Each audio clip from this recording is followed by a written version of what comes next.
We don't even know at this point if these two suspects are linked to the bombings themselves. One of them was picked up by citizens in a citizen arrest, sort of in the moments after the bomb blast, and we're not exactly sure. Kenyan police haven't let on whether these two are linked with any specific terror group, and even if they're still in custody. But yes, a manhunt underway to try and figure out who was behind yesterday's twin attacks in downtown Nairobi.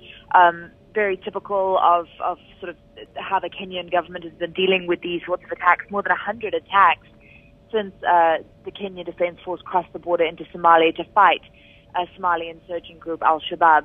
They've had more than 100 attacks like this, smaller scale attacks, grenade attacks, improvised explosive devices used to inflict maximum civilian casualties. As I said, a manhunt underway. No hope as of yet as to exactly where these devices came from or whether they came across the border. And indeed, no one has claimed responsibility on the front of Al-Shabaab or a sympathizing group. And how are Kenyan police and military forces intensifying their efforts to curb terrorism in the country? And is that intensification felt on the ground? You can definitely feel, especially if you, as we do, have to go into a report into some of the neighborhoods where there is a very large Somali Kenyan population. They started what the Kenyan police and security forces started what they called Operation Usalama a few weeks ago, and it's basically a disruption exercise where they're going door to door, asking for Somali Kenyans' identification, if they're refugees, asking for their refugee papers, deporting a number of people and arresting thousands. Human Rights Watch and various NGOs have numerous times expressed outrage at the fact that this is almost apartheid-style leadership and treatment of citizens in Kenya. You can't just walk up to someone and demand their ID because of the texture of their hair, say. But this is what's been going on, and basically how police describe it is it's a disruption exercise. It's to try and disrupt any or thwart any terror attacks, and they said that they have done so.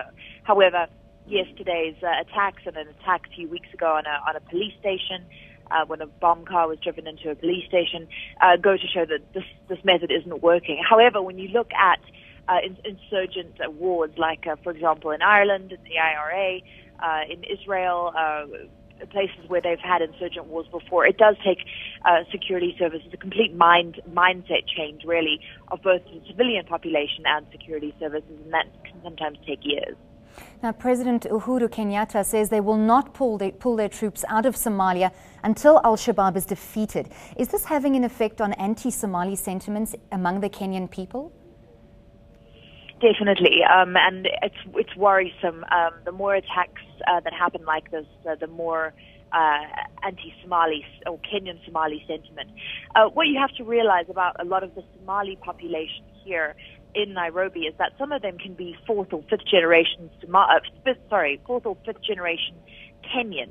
So their grandparents were born in Kenya, but yet they still are of Somali origin and they still look Somali.